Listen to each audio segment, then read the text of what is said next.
ఏది ఎతుక్కుంటే అదే దొరికే ఈ లౌకిక అలౌకిక ప్రపంచంలో నీ యశస్సు, ఉన్నతి అంతా ముడిపడేది నీలోని ఆలోచనలతోనే. ఏ ఆలోచనలకు ఎక్కువ ఊతమిస్తున్నావనేదే నీ లోకం, నీ జీవితం. అంతే. వేరుగా ఏమీ ఉండదు.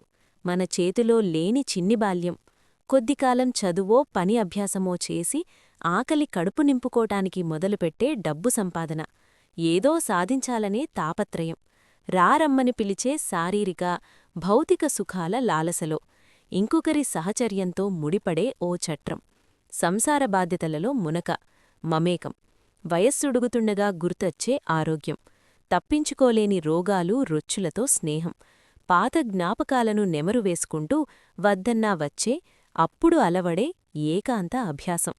మనం జీవిస్తున్న ఈ గొప్ప ప్రయాణంలో అర్థం కానిదంతా ఓ దేవుడి నెత్తిన పడేస్తూ, భయంతో ఏదో చేస్తూ, నువ్వు పులుముకొని నటిస్తూ, గజిబిజిగా చిందులు వేస్తే ఏమొస్తుందట?